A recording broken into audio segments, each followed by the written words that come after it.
कि बाधाएं हैं कौरव दल सी, बाधाएं हैं कौरव दल सी, उन सब पर तुम कूच करो, अर्जुन सा योद्धा बनकर उठाओ गांडीव और युद्ध करो। जी हाँ दोस्तों, स्वागत है आपका हमारे YouTube channel VKEDU change the way of learning पर।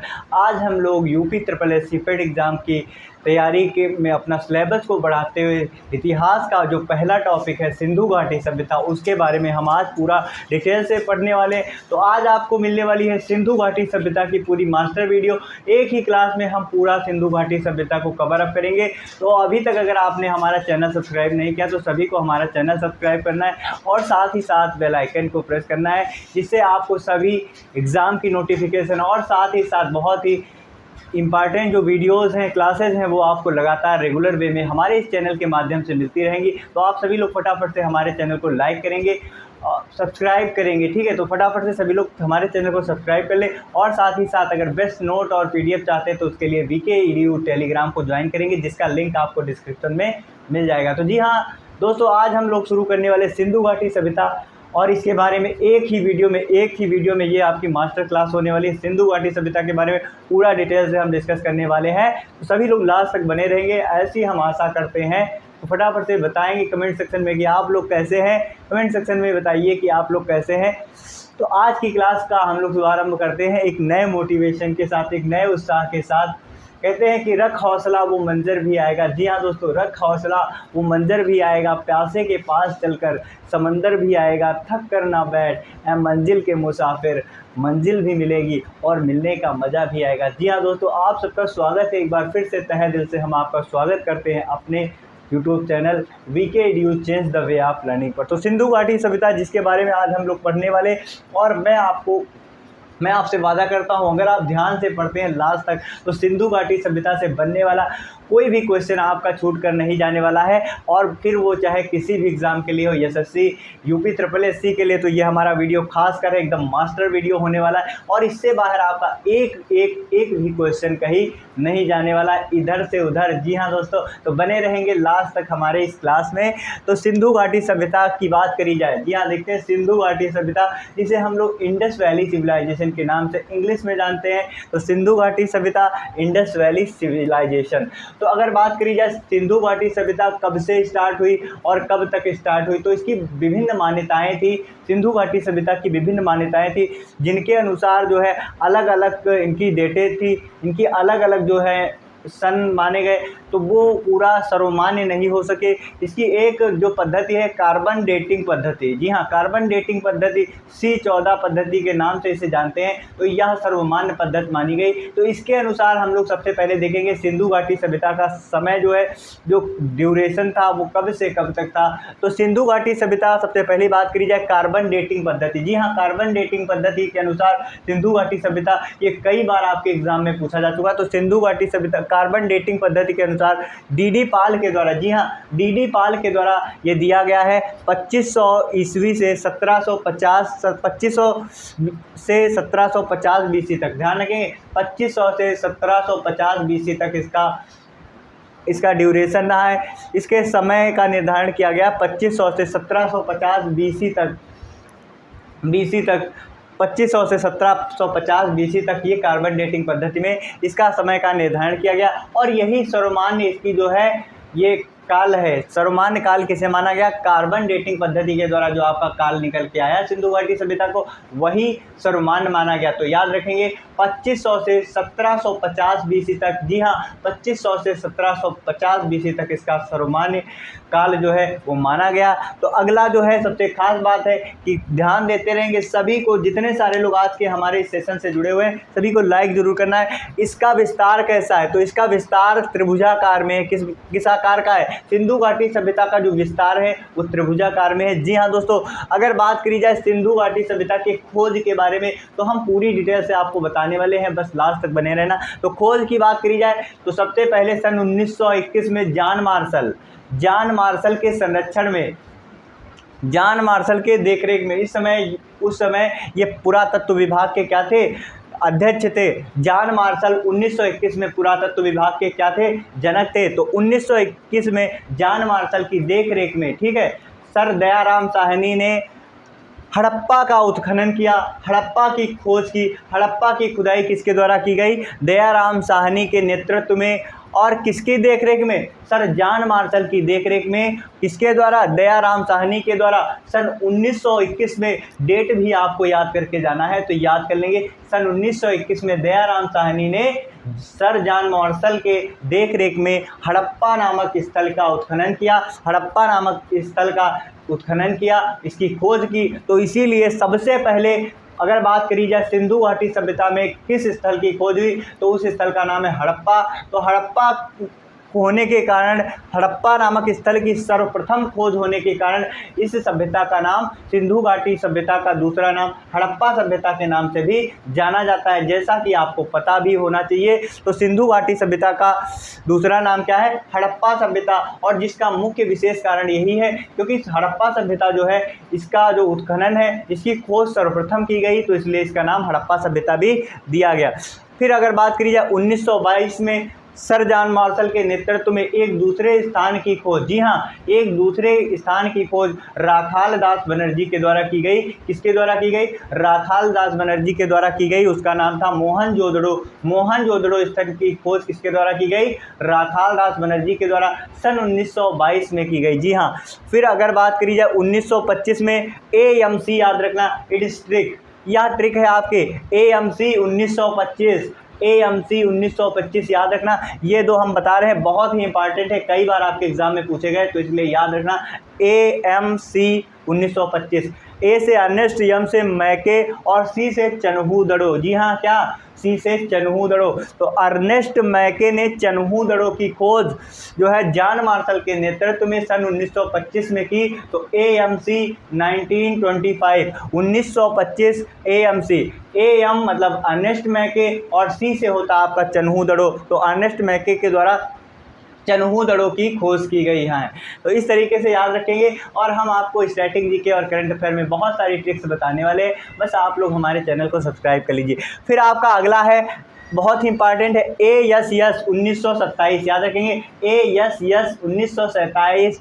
ये भी तो RL स्टीन, याद रखेंगे, कौन? RL Stein. तो RL स्टीन के द्वारा सुतका गेंडोर, क्या है? सुतका गेंडोर नामक स्थल की खोज की गई। किसके द्वारा? RL स्टीन के द्वारा सुतका गेंडोर। तो AS से RL स्टीन और यस से आपका बनता है सुतका गेंडोर। ASS 1927, 1927 इसे हमको याद रखना है। तो ASS 1927, तो RL स्टीन ने सुतका गेंडोर की खोज की। ठीक, तो ये कुछ प्रमुख स्थल हैं जो कि आपके एग्जाम में बार बार पूछे जाते हैं। इसके बाद में हम आपको जो सिंधु घाटी के बड़े 9 नगर हैं उनके बारे में हम आपको डिटेल से बताने वाले कि उनका स्थान कहाँ, किस नदी के किनारे पड़ता है, और साथ ही साथ हम आपको बताने वाले हैं कि ये किस राज्य में पड़ता है या फिर किस देश में पड़ता है, किस नदी के किनारे पड़ता है, और तथा वहाँ पर कौन कौन से सिंधु घाटी सभ्यता के अवशेष मिले। ये सब हम आपको इसी वीडियो में आगे बताने वाले हैं, तो लास्ट तक बने रहेंगे, ऐसी हम आशा करते हैं। फिर अगर बात करी जाए तो ये आपको समझ में आ गया होगा, सिंधु घाटी सभ्यता में सबसे पहले किस स्थल की खोज की गई? हड़प्पा सभ्यता की खोज की गई, राखाल आपका दयाराम साहनी जी के द्वारा की गई और जॉन मार्शल के नेतृत्व में। अगला है इसके नामकरण की। सिंधु घाटी सभ्यता का नाम जो है अलग अलग लोगों के अनुसार जो है, विभिन्न मतों के अनुसार इसका नाम जो है अलग अलग रखा गया। तो कौन कौन से नाम रखे गए, तो यह जानना भी हमारे लिए बहुत ही महत्वपूर्ण है, हमारे एग्जाम के लिए भी बहुत महत्वपूर्ण है। तो अगर बात करी जाए नामकरण की, तो सबसे प्रचलित नाम क्या है? तो सबसे प्रचलित इसका नाम यही है, सिंधु घाटी की सभ्यता या फिर सिंधु सभ्यता। तो ध्यान रखेंगे, सबसे प्रचलित नाम आपका एग्जाम में पूछा जाएगा, सिंधु घाटी सभ्यता का सबसे प्रचलित नाम क्या है? तो सिंधु घाटी सभ्यता का सबसे प्रचलित नाम है सिंधु घाटी की सभ्यता या फिर सिंधु सभ्यता। और अगर बात करी जाए वैज्ञानिक नाम, जी हाँ, इसका वैज्ञानिक नाम क्या है? अगर वैज्ञानिक नाम की बात करी जाए तो आपको ध्यान रखना है हड़प्पा सभ्यता। जी हाँ, वैज्ञानिक नाम इसका हड़प्पा सभ्यता क्यों पड़ा? तो वैज्ञानिकों के अनुसार ये सर्वमान्यता दी गई है कि जिस स्थल की सबसे पहले खोज होगी, ठीक है, जिस स्थल की सबसे पहले खोज होती है उसी का नाम दे दिया जाता है। जिस स्थल की सबसे पहले खोज होगी तो उसी का नाम दे दिया जाएगा। तो आपको पता है कि हड़प्पा सभ्यता की सबसे पहले खोज हुई, हड़प्पा नामक स्थल की सबसे पहले खोज 1921 में दयाराम साहनी जी के द्वारा की गई। फिर अगर बात की जाए इसका अगला नाम क्या है, तो सिंधु सरस्वती सभ्यता। जी हाँ, सिंधु सरस्वती सभ्यता। अब इसका नाम सिंधु सरस्वती सभ्यता क्यों पड़ा, बताएंगे फटाफट से। तो सिंधु सरस्वती सभ्यता की अगर बात करी जाए तो जी हाँ दोस्तों, सिंधु सरस्वती सभ्यता का नाम इसे इसलिए दिया गया क्योंकि सिंधु घाटी सभ्यता के सबसे ज़्यादा स्थल जो हैं वो सरस्वती नदी के किनारे ही पाए गए, सरस्वती नदी के किनारे ही पाए गए, जिसके कारण इसका नाम जो है कुछ जो है आपके मतानुयायी तो इनके द्वारा जो है इसको क्या नाम दिया गया, सिंधु सरस्वती सभ्यता। तो 80% स्थल जो है इसके भारत में और पाकिस्तान में है। तो पाकिस्तान में, भारत और पाकिस्तान में इसके जो है सरस्वती नदी के किनारे हैं। बाकी आपका 3% स्थल जो हैं वो सिंधु नदी के किनारे हैं, इसे भी याद रखेंगे। 80% स्थल किसके किनारे हैं, सरस्वती नदी के किनारे। 3% स्थल जो है सिंधु नदी के किनारे और 17% जो स्थल हैं वो अन्य नदियों के किनारे हैं। तो नदियों के नाम पर इसका नाम रखा गया क्योंकि सरस्वती नदी के किनारे इसके सर्वाधिक स्थल होने के कारण इसका एक नाम प्रचलित हुआ, सिंधु सरस्वती सभ्यता। जी हाँ, क्या, सिंधु सरस्वती सभ्यता। अगला जो है बहुत ही इंपॉर्टेंट पॉइंट है, कई बार आपके एग्जाम में पूछा गया कि सिंधु घाटी सभ्यता को क्या कहा जाता है, तो इसे किस श्रेणी में रखा गया। तो ये आद्य ऐतिहासिक काल में आता है। सिंधु घाटी सभ्यता आपका किस काल में आता है, तो सिंधु घाटी सभ्यता इतिहास के आद्य ऐतिहासिक काल में आता है और साथ ही साथ यह कांस्य युग में रखा गया है। तो कांस्य युग में आद्य ऐतिहासिक काल में आपका रखा गया है सिंधु घाटी सभ्यता। इसे बिल्कुल पॉइंट को नोट कर लेंगे, आद्य ऐतिहासिक काल और कांस्य युग। कई बार आपके एग्जाम में पूछा गया, ये सबसे के एग्जाम में पूछा गया और कई स्टेट लेवल के एग्ज़ाम में आपका पूछा गया। तो आपको के जो है कोई भी पॉइंट आपका नहीं छूटने वाला क्योंकि इसमें हम जो है सिलेक्टेड आपको पढ़ाने वाले, हम आपको इधर उधर का नहीं बताने वाले। यूपी ट्रिपल पेड एग्जाम के लिए जितना सारा इंपॉर्टेंट है और साथ ही साथ आपके स्टेट एग्जाम के लिए जितना सारा इंपॉर्टेंट है, सिर्फ उतना ही कंटेंट हम आपको देने वाले हैं और लास्ट तक बने रहेंगे क्योंकि इससे बाहर आपका कहीं भी कुछ जाने वाला नहीं है। फिर हम लोग देखते हैं कि सबसे पहले जो है सिंधु घाटी सभ्यता के बारे में लोगों ने देखा, किसने देखा, क्या हुआ, कैसे क्या हुआ, तो इसके बारे में थोड़ा बहुत चर्चा करेंगे। यह जानना हमारे लिए भी उतना इम्पॉर्टेंट है क्योंकि इससे रिलेटेड भी क्वेश्चन आते हैं। एक आपके थे चार्ल्स मैसन, याद रखेंगे चार्ल्स मैसन थे, ये एक ब्रिटिश यात्री थे। ये चार्ल्स मैसन थे, ये ब्रिटिश यात्री थे, ये भारत में आए हुए थे 1826 में ये आए हुए थे, ब्रिटिश यात्री थे। तो इन्होंने हड़प्पा के टीले को देखा था। सबसे पहले हड़प्पे के टीलों को किसने देखा, चार्ल्स मैसन ने देखा, इसे याद रखेंगे। इन्होंने इसका वर्णन जो है अपनी पुस्तक नैरेटिव ऑफ जर्नीज में किया।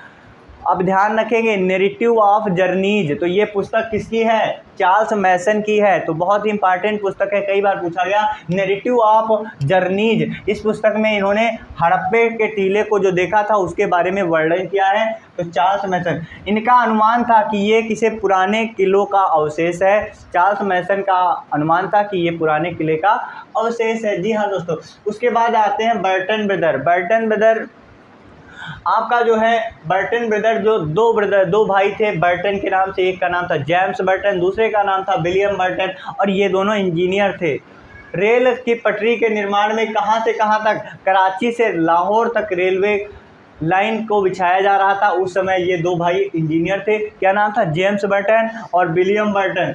1856 में, जी हाँ 1856 में जेम्स बर्टन और विलियम बर्टन लाहौर से लेकर कराची से लाहौर तक रेलवे लाइन बिछाई जा रही थी। उस समय ये कार्यरत थे। तो इस समय इन्होंने क्या देखा था, तो इन्होंने टीले को देखा और इन्होंने समझा कि ये किसी पुरानी सभ्यता के अवशेष है और इन्होंने इसी टीले के ईंटों का उपयोग जो है रेल पटरी को बिछाने में किया। तो इन्होंने ये भी ध्यान रखेंगे, इन्होंने इसी टीले के ईंटों का उपयोग जो है रेल लाइन के निर्माण में किया।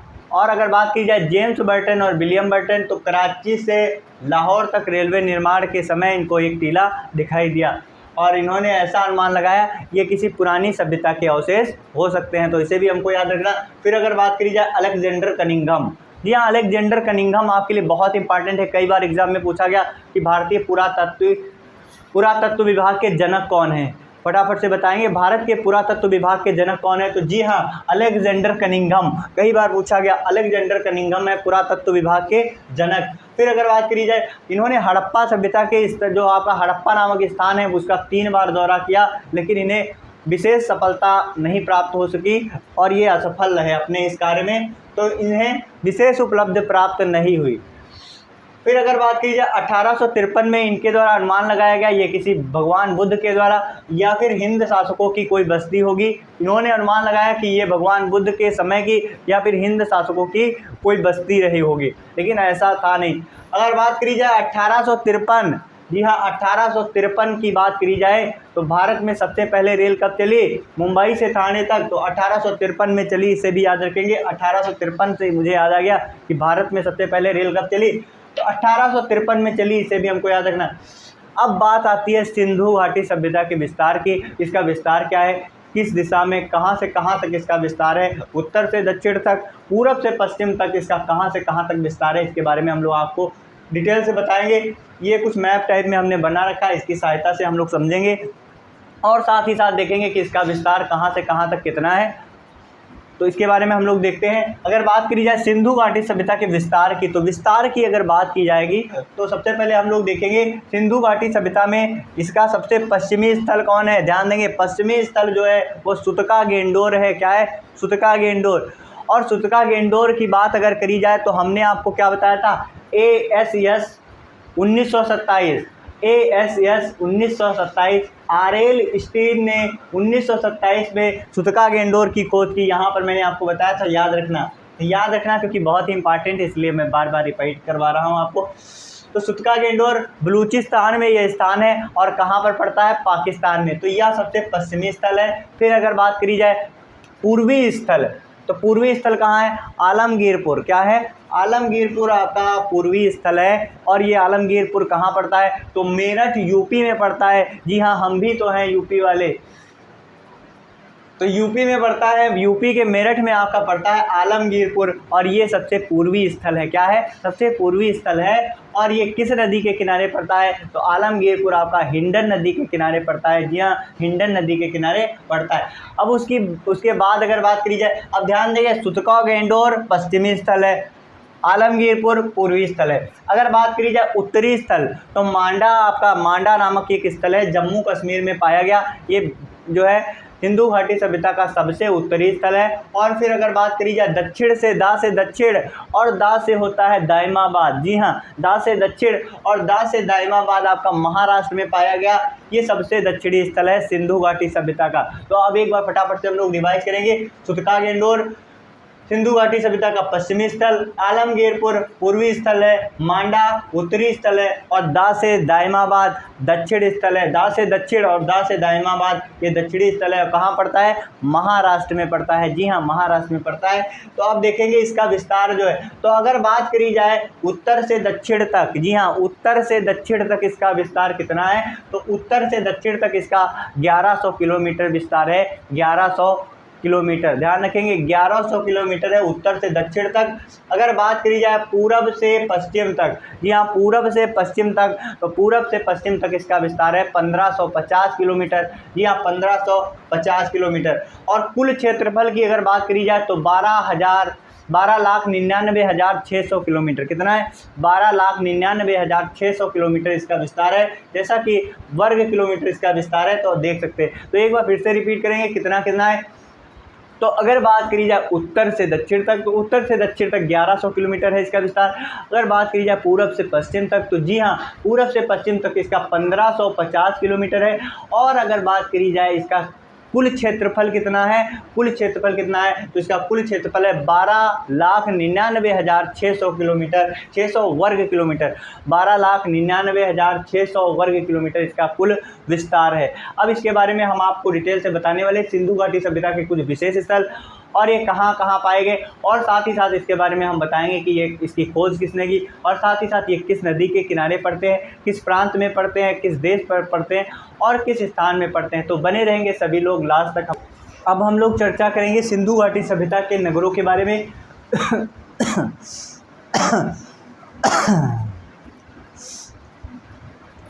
जय श्री राधे राधे।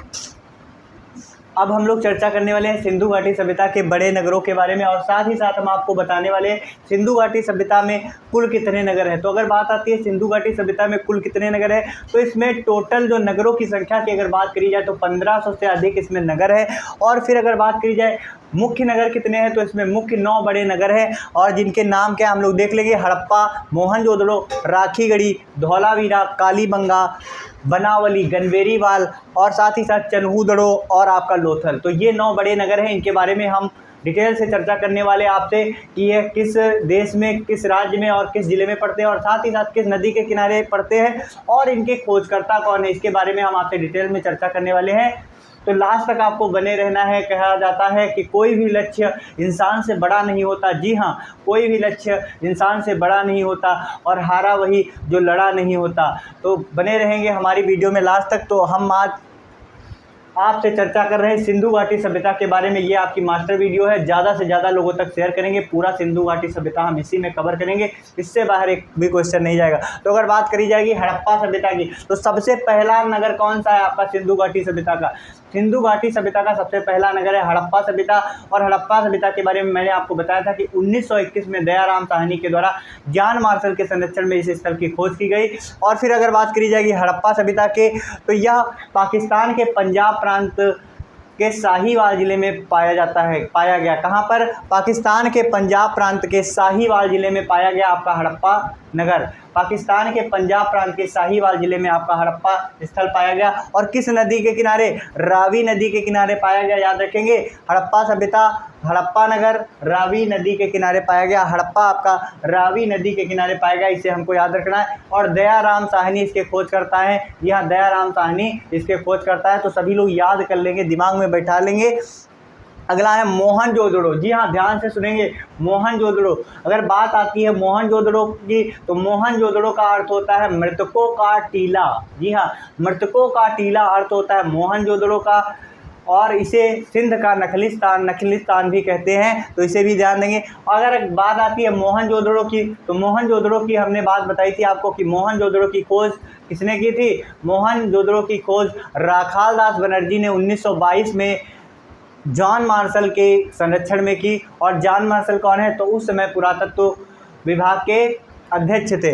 तो अगर बात करी जाए मोहनजोदड़ो की, तो ये कहाँ पर पड़ता है? तो मोहनजोदड़ो पाकिस्तान के सिंध प्रांत के लड़काना ज़िले में पड़ता है। कहाँ पड़ता है? पाकिस्तान के सिंध प्रांत के लड़काना ज़िले में आपका मोहनजोदड़ो पड़ता है। और अगर बात करी जाए किस नदी के किनारे?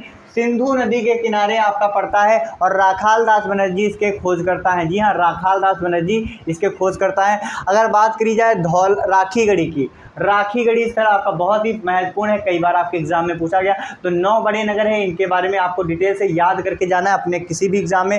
तो राखीगढ़ी की अगर बात करी जाए, तो ये भारत के हरियाणा के हिसार ज़िले में पड़ता है। कहाँ पड़ता है? भारत के हरियाणा ज़िले के हिसार ज़िले में आपका राखीगढ़ी स्थल पाया जाता है। भारत के हरियाणा के हिसार ज़िले में पाया जाता है राखीगढ़ी। और किस नदी के किनारे? घग्घर नदी के किनारे पाया गया है, घग्घर नदी के किनारे। और इसके खोजकर्ता कौन है? तो भगवान देव और सूरज भान इसके खोजकर्ता हैं। भगवान देव और सूरज भान इसके खोजकर्ता हैं। फिर अगर बात करी जाए धौलावीरा, जी हाँ, धौलावीरा स्थल की अगर बात करी जाए, तो धौलावीरा आपका भारत के गुजरात के कच्छ ज़िले में पाया गया है। आपका धौलावीरा स्थल कहाँ पाया गया? भारत के गुजरात राज्य के कच्छ ज़िले में। जी हाँ, भारत के गुजरात राज्य के कच्छ ज़िले में आपका धौलावीरा स्थल पाया गया। अगर बात करी जाए किस नदी के किनारे, तो लूनी नदी के किनारे आपका पाया गया घग्घर स्थल। और लूनी नदी के किनारे आपका क्या पाया गया? लूनी नदी के किनारे आपका पाया गया है धौलावीरा। याद रखें, क्या पाया गया? धौलावीरा आपका लूनी नदी के किनारे पाया गया।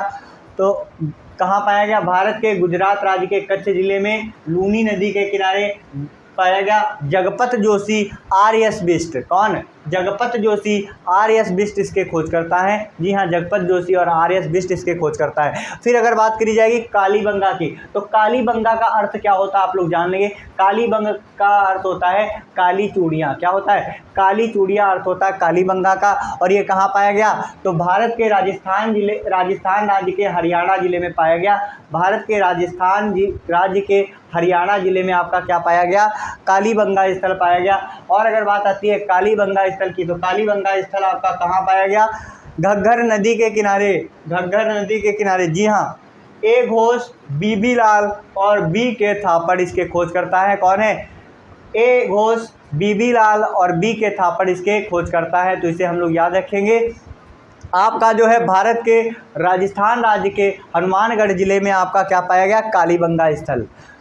अगला आपका स्थल है जो कि बहुत ही महत्वपूर्ण है, बनावली। जी हाँ, बनावली अति महत्वपूर्ण है, कई बार आपके एग्जाम्स में, कई एग्जाम से पूछा गया। तो बनावली आपका कहाँ पड़ता है?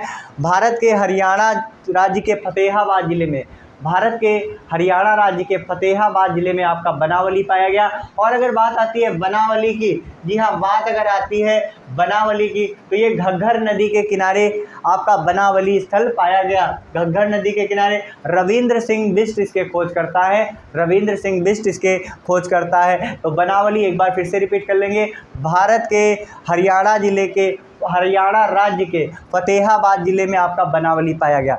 फिर आपका अगला है गनवेरीवाल। क्या है?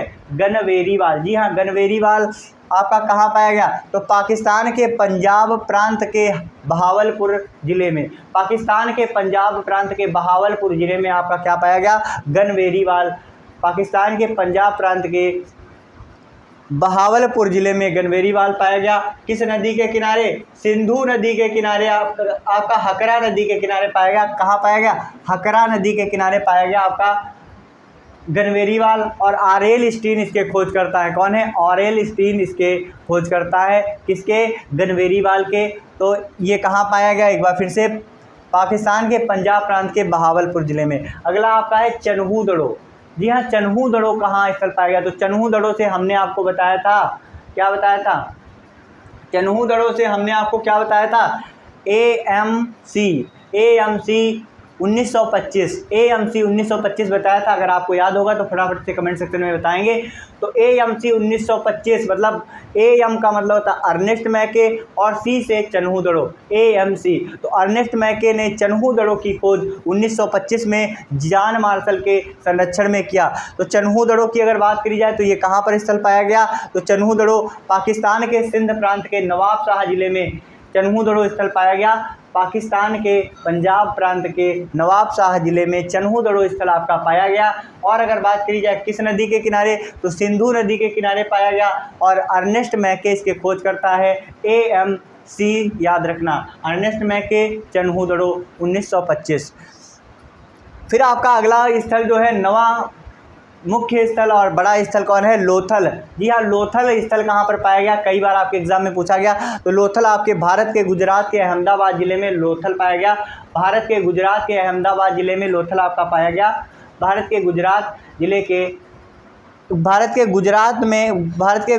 प्रांत के अहमदाबाद जिले में पाया गया। ठीक है, इसे ध्यान रखेंगे। और अगर बात की जाए किस नदी के किनारे? तो भोगवा नदी के किनारे AR राव इसके खोज करता है। कौन है? AR राव इसके खोज करता है। फिर अगर बात करी जाए कुल नगर कितने हैं? तो कुल नगर इसमें 1500 कुल नगर हैं। जी हाँ, 1500 से अधिक कुल नगर हैं। और फिर अगर बात की जाए बड़े नगर कितने हैं? तो बड़े नगर हमने आपको बताया कि 9 बड़े नगर हैं। कौन कौन से? हड़प्पा, मोहनजोदड़ो, राखीगढ़ी, धौलावीरा, कालीबंगा, बनावली, गनवेरीवाल, चन्हू दड़ो, लोथल। तो ये 9 आपके बड़े नगर हैं। फिर अगर बात करी जाए सिंधु घाटी सभ्यता के राजधानी नगर कौन से हैं? तो राजधानी नगर 2 हैं, 2 राजधानी नगर हैं। कौन कौन से हैं? एक तो आपका हड़प्पा है और दूसरा है आपका मोहनजोदड़ो। जी हाँ, एक हड़प्पा और दूसरा मोहनजोदड़ो।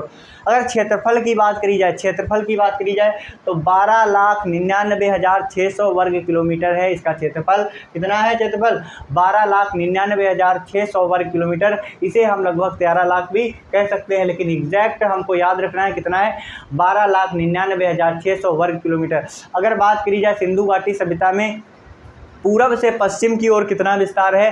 पूरब से पश्चिम की ओर कितना विस्तार है? तो पूरब से पश्चिम की ओर तक का लंबाई सिंधु घाटी सभ्यता कितनी दूरी तक फैला हुआ है? तो यह 1550 किलोमीटर तक फैला हुआ है। आपको याद रखना है 1550 किलोमीटर पूरब से पश्चिम की ओर। और अगर बात करी जाए उत्तर से दक्षिण की ओर, तो सिंधु घाटी सभ्यता उत्तर से दक्षिण की ओर आपका कितना फैला है? 1100 किलोमीटर। 1100 किलोमीटर, जी हाँ, 1100 किलोमीटर फैला हुआ है। अब हम आपसे चर्चा करने वाले सिंधु घाटी सभ्यता के मुख्य नगरों में जो आपके अवशेष प्राप्त हुए, जो साक्ष्य प्राप्त हुए, उनके बारे में हम आपसे डिटेल से चर्चा करने वाले हैं। ये सिंधु घाटी सभ्यता के प्रमुख नगरों से मिलने वाले साक्ष्य तथा उनकी विशेषताओं के बारे में अब हम लोग देखते हैं। सिंधु घाटी की सभ्यता के नगरों से प्राप्त साक्ष्य तथा प्रमुख नगरों की विशेषताएं, इसे हम लोग देखते हैं। तो सबसे पहले हमारा हड़प्पा है, ठीक है। क्या है? हड़प्पा। तो हड़प्पा जो है सबसे पहला स्थल है जो कि सिंधु घाटी सभ्यता में पाया गया। तो हड़प्पा जो है सिंधु घाटी सभ्यता में मिलने वाला पहला नगर है। और इसकी अगर विशेषता और इसके साक्ष्य के बारे में बात किया जाए तो इसमें एक सीध में 6 अन्नागार मिले। क्या मिले? एक सीध में 6 अन्नागार मिले। श्रमिक आवास, कब्रिस्तान R37H, कब्रिस्तान R37H कहाँ पर मिला? हड़प्पा नामक स्थान पर मिला। इक्का गाड़ी में पीतल की गाड़ी, कांसे की इक्का गाड़ी और साथ ही साथ नाव की आकृति की इक्का गाड़ी मिली है। नाव की आकृति की इक्का गाड़ी मिली है। तो 3 तरह की इक्का गाड़ी मिली है, याद रखेंगे। पीतल की आकृति की, कांसे की तथा नाव की आकृति की इक्का गाड़ी मिली है। और फिर मोहरें मिली हैं। कहाँ से? हड़प्पा सभ्यता से मोहरें प्राप्त हुई, जिसमें मोहर में ये सबसे ज़्यादा खास दोनों जो हम आपको बताने वाले पॉइंट बहुत ही इंपॉर्टेंट है आपके एग्ज़ाम को लेकर। मातृ देवी की मोहरों पर चित्र अंकित था। जो हड़प्पा सभ्यता से मोहरें प्राप्त हुई उस पर मातृ देवी का चित्र अंकित था। उसमें स्त्री के गर्भ से निकलते हुए पौधे का चित्र अंकित था, जिसे मातृ देवी की संज्ञा दी गई। तो मोहरों पर मातृ देवी की प्रतिमा और साथ ही साथ जहाज तथा नाव की आकृति मोहरे पर देखने को मिली। हड़प्पा सभ्यता की मोहरों पर जहाज तथा नाव की चित्र देखने को मिला। फिर उसके बाद आपका है मातृ देवी की मिट्टी की बनी मूर्ति देखने को मिली। जी हाँ, मातृ देवी की मिट्टी की बनी मूर्ति भी देखने को मिली। उसके बाद मोहनजोदड़ो आपका सबसे प्रमुख स्थल है। आपका हड़प्पा और मोहनजोदड़ो की अगर बात करी जाए तो सिंधु घाटी सभ्यता के राजधानी है, राजधानी नगर माने गए हैं हड़प्पा और मोहनजोदड़ो। और बात जब आती है मोहनजोदड़ो की, तो मोहनजोदड़ो की खोज किसने की थी? राखाल दास बनर्जी ने की थी। जी हाँ, राखाल दास बनर्जी ने सन 1922 में की थी। तो बृहत स्नानागार कहाँ से मिला है? जी हाँ, विशाल स्नानागार मोहनजोदड़ो से प्राप्त हुआ। उसके बाद आपका सभा भवन, पुरोहित तथा उच्चाधिकारियों का आवास कहाँ से प्राप्त हुआ? मोहनजोदड़ो से। कांसे की बनी नर्तकी, कई बार आपका एग्जाम में पूछा गया, कांसे की बनी नर्तकी। और बृहत स्नानागार सर्वाधिक बार पूछा जाने वाला मोहनजोदड़ो से रिलेटेड प्रश्न है। तो आप लोग समझेंगे बृहत स्नानागार कहाँ से मिला है? मोहनजोदड़ो से। और कांसे की नर्तकी की प्रतिमा कहाँ मिली है? तो ये आपका मोहनजोदड़ो से प्राप्त हुई। उसके बाद अगर बात आती है नारी की कांस्य मूर्ति, चूना पत्थर के पुरुष की मूर्ति, तो यह भी कहाँ से प्राप्त हुआ? मोहनजोदड़ो से प्राप्त हुआ। उसके बाद मिट्टी के बने बर्तन, जिन्हें क्या कहते हैं? मृदभांड। अगर बात आती है मृदभांड की, तो मृदभांड का अर्थ होता है मिट्टी के बने हुए बर्तन। तो मिट्टी के बने हुए बर्तन थे जिस पर चित्र भी अंकित था। कौन कौन से चित्र अंकित थे? मिट्टी के बने हुए बर्तन पर नाव का चित्र अंकित था और दूसरा कन खजूरा का चित्र अंकित था। किसका? कन खजूरा का चित्र अंकित था। तो 2 चित्र मेनली आपको देखने को मिले आपके मोहनजोदड़ो में। जो मिट्टी के बने बर्तन मृदभांड थे उन पर 2 तरह के चित्र बने हुए थे, एक तो नाव का चित्र और दूसरा कन खजूरा का चित्र देखने को मिला। उसके बाद अगर बात करी जाए क्षेत्रफल की दृष्टि से, अगर मोहनजोदड़ो को देखा जाए तो सिंधु घाटी सभ्यता का सबसे बड़ा स्थल कौन है? मोहनजोदड़ो है। क्षेत्रफल की दृष्टि से सिंधु घाटी सभ्यता का सबसे बड़ा स्थल कौन सा है? मोहनजोदड़ो है। तो अब हमने पढ़ लिया हड़प्पा के बारे में और मोहनजोदड़ो के बारे में कि यहाँ पर कौन कौन से विशेष साक्ष्य प्राप्त हुए। तो आप लोग फटाफट से लाइक जरूर करेंगे और साथ ही शेयर करेंगे। फिर अगर बात करी जाएगी राखीगढ़ी, तो जी हाँ, राखीगढ़ी आपका बहुत ही फेमस स्थल है। तो राखीगढ़ी से क्या मिला? सबसे खास बात है राखीगढ़ी का क्षेत्रफल सिंधु घाटी सभ्यता की दृष्टि से अगर देखा जाए तो सिंधु घाटी सभ्यता का दूसरा सबसे बड़ा स्थल आपका कौन सा है? राखीगढ़ी, जो कि आपका भारत में पड़ता है। भारत का ये सबसे बड़ा नगर है आपका राखीगढ़ी। जी हाँ, भारत का सबसे बड़ा सिंधु घाटी सभ्यता का नगर है राखीगढ़ी। यहाँ से क्या मिला? कच्ची मिट्टी के ईंटों से निर्मित अन्नागार मिला है, कच्ची ईंटों से निर्मित अन्नागार। और फिर मृदभांड मिले हैं, सीपी की चूड़ियाँ मिली हैं। जी हाँ, धौलावीरा, तो धौलावीरा का अर्थ होता है सफ़ेद कुआं। जी हाँ, धौला बीरा का अर्थ क्या होता है, सफ़ेद कुआं। फिर अगर उसके बाद बात करी जाए सिंधु घाटी सभ्यता का एकमात्र स्थल जहां पश्चिम में उत्तराधिकारी शासक वर्ग रहते हैं, तो यह सिंधु घाटी का एकमात्र ऐसा स्थल है जहां पर पश्चिम में उच्चाधिकारी लोग रहते हैं और उनका जो मतलब जहाँ पर रहते हैं वो दुर्गीकृत होता था। ठीक। कालीबंगा की अगर बात करी जाए तो कालीबंगा का अर्थ होता है काली चूड़ियाँ। याद रखेंगे, कालीबंगा एक सिंधु घाटी सभ्यता का प्रमुख स्थल है। 9 बड़े स्थलों में से एक आपका कालीबंगा भी है। तो कालीबंगा की अगर बात करी जाए तो काली चूड़ियाँ इसका अर्थ है। और कालीबंगा से कौन कौन से साक्ष्य प्राप्त हुए यह हम सभी लोग देखते हैं। तो कालीबंगा से सबसे पहला तो आपका अग्निकुंड देखने को मिला। उसके बाद घर कच्ची ईंटों से निर्मित देखने को मिले। घर की फर्श पर अलंकृत ईंट टाइल्स का प्रयोग हुआ। और कालीबंगा में जो घर बने थे तो उनकी फर्श जो थी उस पर उस पर चित्र अलंकृत था, टाइल्स का प्रयोग किया गया था, अलंकृत ईंट यानी कि टाइल्स का प्रयोग किया गया था। जल निकास प्रणाली का अभाव था, कालीबंगा में जल निकास प्रणाली का अभाव था। खाना पकाने का तंदूर, जुते हुए खेत का प्रमाण, कई बार पूछा गया कि जुते हुए खेत का प्रमाण कहाँ से प्राप्त हुआ, तो जी हाँ, जुते हुए खेत का प्रमाण कालीबंगा से प्राप्त हुआ। एक साथ 2 फसलों को उगाए जाने का प्रमाण भी कालीबंगा से प्राप्त हुआ। तो ये 2 बहुत आपके महत्वपूर्ण है। एक तो आपका अग्निकुंड पूछा जा चुका है, कालीबंगा का अर्थ पूछा जा चुका है, जुते हुए खेत का प्रमाण पूछा जा चुका है। तो ये आपको बिल्कुल मेनली याद करके जाना है कि कालीबंगा का अर्थ होता है काली चूड़ियाँ। फिर अगर बात करी जाए कहाँ पर अलंकृत ईंट का प्रयोग फर्श के रूप में किया जाता है, तो ये आपका कालीबंगा में किया जाता है। जुते हुए खेत का प्रमाण कहाँ पर मिला, तो ये आपको कालीबंगा में मिला। फिर अगर बात करी जाए एक साथ 2 फसलों को उगाए जाने का प्रमाण भी कालीबंगा से मिला। और मेनली कौन सी फसल थी, सरसों और चना। जी हाँ, सरसों और चना एक साथ उगाए जाने का प्रमाण कालीबंगा से प्राप्त हुआ। अगला स्थल जो है बनावली, बहुत ही इंपॉर्टेंट है आपका सिंधु घाटी सभ्यता का स्थल। इसको हम लोग देखते हैं। मिट्टी का खिलौना, इसमें हल प्राप्त हुआ, मिट्टी के खिलौना हल प्राप्त हुआ। जल निकास प्रणाली का अभाव था, यहाँ ग्रिड सिस्टम का भी अभाव था। ठीक है, ग्रिड सिस्टम का अभाव था। नालियों का मतलब जल निकास से संबंधी बहुत ही समस्याएं थी। आक्रमण से बचने के लिए चारों ओर खाई का निर्माण किया गया था। ठीक है, आक्रमण से उस स्थान को आक्रमण से बचाने के लिए पूरे नगर के चारों तरफ खाइयाँ खुदवाई गई थी। फिर अगर बात किया जाए सड़कों पर बैलगाड़ी के पहिए का निशान मिला है, सड़कों पर वहाँ पर बैलगाड़ी के पहियों का निशान मिला है। तो ये आपके बनावली के प्रमुख साक्ष्य हैं, इसे हम लोग ध्यान रखेंगे। उसके बाद आपका आता है गनबेरीवाल। जी हाँ, गनबेरीवाल की अगर बात करी जाए तो गनबेरीवाल में आपको मिला है पद्मासन की मुद्रा में बैठे हुए और घुटने के बल बैठकर उनकी आराधना करता हुआ एक व्यक्ति। तो गनबेरीवाल से आपका एक साक्ष्य मिला जो कि बहुत ही इंपॉर्टेंट है, कई बार एग्जाम में पूछा गया है कि पद्मासन की मुद्रा में बैठे हुए योगी और उनके सामने घुटने के बल बैठकर आराधना करता हुआ एक व्यक्ति। तो ये प्रमाण कहाँ से मिला है, गनबेरीवाल से। उसके बाद आपका चन्हूदड़ों की अगर बात करी जाए, जी हाँ, चन्हूदड़ों की बात करी जाए तो चन्हूदड़ों से आपका ईंट मिला है। बिल्ली का पीछा करते हुए कुत्तों के पैरों के निशान मिले हैं। यहाँ बिल्ली का पीछा करते हुए कुत्तों के पैरों के निशान मिले हैं।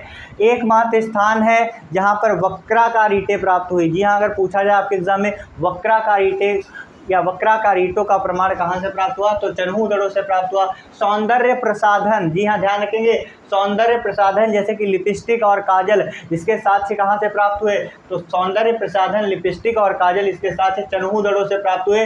तांबे और कांसे के बने हुए खिलौने, जी हाँ, तांबे और कांसे से बने हुए खिलौने भी कहाँ से प्राप्त हुए, चन्हूदड़ों से। और खिलौने में इक्का गाड़ी कहाँ से प्राप्त हुई, ये भी आपकी चन्हूदड़ों से प्राप्त हुई। तो चन्हूदड़ों से प्राप्त होने वाले प्रमुख साक्ष्य हैं आपके। और फिर आपका जो अगला नवा मुख्य स्थल है उसका नाम है लोथल। जी हाँ, लोथल है। तो लोथल से आपको सबसे मेन बात है, लोथल भारत का बंदरगाह था जिसे डॉक यार्ड्स के नाम से जाने जाते हैं। तो सिंधु घाटी सभ्यता का एक बड़ा बंदरगाह कौन था, लोथल। और लोथल में आपका रंगाई कुंड प्राप्त हुआ, लोथल से आपका रंगाई कुंड प्राप्त हुआ। फिर उसके बाद अगर बात करी जाए एक ऐसी कब्र जहाँ 3 युग्म एक साथ दफनाए जाने का प्रमाण मिला है। एक ऐसी कब्र मिली है जहाँ पर 3 युग्म एक साथ दफनाए गए 3 युग्म को एक साथ दफनाए जाने का प्रमाण कहाँ से मिला है? तो लोथल से प्राप्त हुआ है।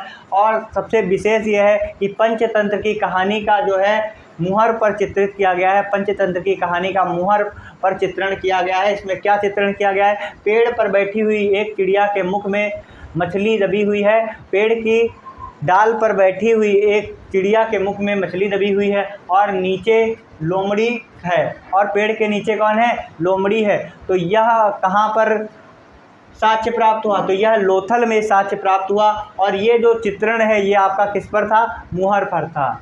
तो अब हम लोगों ने देखा कि सिंधु घाटी सभ्यता के प्रमुख जो नगर हैं, जो प्रमुख नगर हैं और उनमें कौन कौन से साक्ष्य प्राप्त हुए, तो इनके बारे में हमने डिटेल से देखा। और लास्ट तक बने रहिए क्योंकि ये हमारी सिंधु घाटी सभ्यता की मास्टर वीडियो है।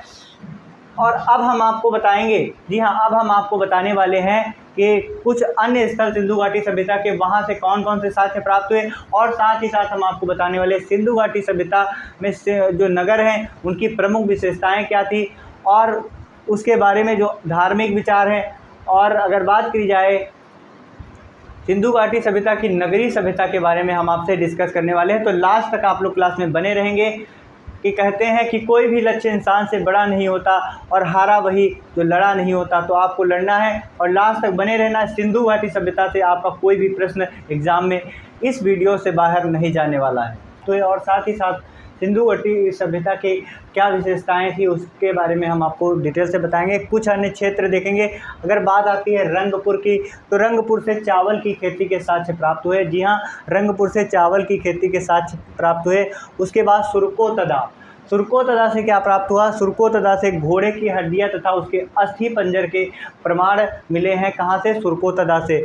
आमरी से भारतीय गैंडे के प्रमाण मिले हैं। उसके बाद अगर बात करी जाए रोपड़ से, तो मालिक के साथ कुत्ते को दफनाए जाने के प्रमाण कहाँ से मिले हैं? रोपड़ से। ध्यान रखना, मालिक के साथ कुत्ते को दफनाए जाने के प्रमाण कहाँ से मिले हैं? रोपड़ से। कई बार आपके एग्जाम में पूछा गया कि मालिक को कुत्ते के साथ दफनाए जाने के प्रमाण कहाँ पर मिले हैं? तो रोपड़ में। याद रखना है सभी को। अगर बात करा जाए लोथल की, तो मालिक के साथ बकरे को दफनाए जाने का प्रमाण कहाँ से प्राप्त हुआ? लोथल से। और अगर रोपड़ की बात करी जाए तो मालिक के साथ कुत्ते को दफनाया गया। और अगर लोथल की बात करी जाए तो मालिक के साथ में बकरे को दफनाए जाने का प्रमाण प्राप्त हुआ। दाइमाबाद की बात करी जाए, दाइमाबाद महाराष्ट्र में आपका पड़ता है। धातु की मूर्ति और खिलौने के प्रमाण कहाँ मिले हैं? धातु की मूर्ति और खिलौने के प्रमाण आपका दाइमाबाद से मिले हैं। अगर बात करी जाए सिंधु घाटी सभ्यता के प्रमुख बंदरगाह, तो इसके प्रमुख बंदरगाह एक तो आपका सुतका गेंडोर और बालाकोट। सुतका गेंडोर और बालाकोट ये बंदरगाह आपका बलूचिस्तान पाकिस्तान में है। ध्यान रखेंगे, ऐसे आपका क्वेश्चन आ सकता है कि बलूचिस्तान पाकिस्तान का सिंधु घाटी सभ्यता का प्रमुख बंदरगाह कौन है? तो आपको पता होना चाहिए सुतका गेंडोर और बालाकोट जो है, सुतका गेंडोर और बालाकोट आपका बलूचिस्तान पाकिस्तान का एक प्रमुख बंदरगाह है। ठीक है। उसके बाद अल्लाहदीनो, अल्लाहदीनो कहाँ का बंदरगाह है? तो अल्लाहदीनो सिंध प्रांत पाकिस्तान का बंदरगाह है। अल्लाहदीनो सिंध प्रांत पाकिस्तान का बंदरगाह है। अगर बात करी जाए भारत में कौन से सिंधु घाटी सभ्यता के प्रमुख बंदरगाह थे, तो लोथल व कुंतासी।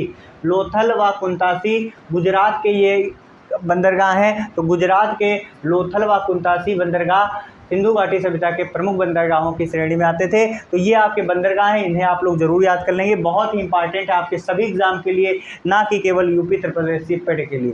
तो अगला है आपका कालीबंगा। तो कालीबंगा में आपका एक युग्म समाधान, मतलब एक युग्म का समाधान होता था, एक साथ 2 लोगों को दफनाया जाता था। कालीबंगा में ऐसे प्रमाण प्राप्त हुए। कालीबंगा में। लोथल की अगर बात करी जाए तो 3 युग्म समाधान, 3 युग्मों का समाधान होता था। 3 युग्मों को एक साथ दफनाया जाता था। अगर बात करी जाए हड़प्पा की, तो हड़प्पा सभ्यता में एक व्यक्ति के कब्र में उसके आभूषण और उसके बर्तन के प्रमाण मिले हैं। तो याद रखेंगे, एक व्यक्ति के कब्र में उसके बर्तन और आभूषण के प्रमाण कहाँ से प्राप्त हुए? तो हड़प्पा सभ्यता से प्राप्त हुए। और अगर बात करिए 3 युग्म समाधान, तो ये लोथल में, और 1 युग्म समाधान तो ये आपका कालीबंगा में। अब इस सिंधु घाटी सभ्यता की प्रमुख विशेषताएं जिसके आपके एग्जाम में कई क्वेश्चन बनते हैं, तो आपके सारे डाउट आज हम क्लियर करने वाले हैं। तो जितने सारे लोग बने हुए हैं सभी को लाइक करना है और शेयर जरूर करना है। फटाफट से शेयर कर दीजिए अपने दोस्तों के साथ जो वाकई में एक्साइटेड हैं अपने सिलेक्शन लेने के लिए। तो उन सब तक जरूर हमारी क्लास को पहुँचाइए। विशेषताएँ अगर बात करी जाए सिंधु घाटी सभ्यता की प्रमुख विशेषताओं के बारे में, नगरों की विशेषताओं के बारे में, तो उसके बारे में हम आपसे चर्चा करेंगे। सिंधु घाटी सभ्यता के लोग जो है पारलौकिक नीति पर विश्वास करते थे, पारलौकिकता पर विश्वास करते थे, पारलौकिकता पर विश्वास करते थे। कहाँ के लोग?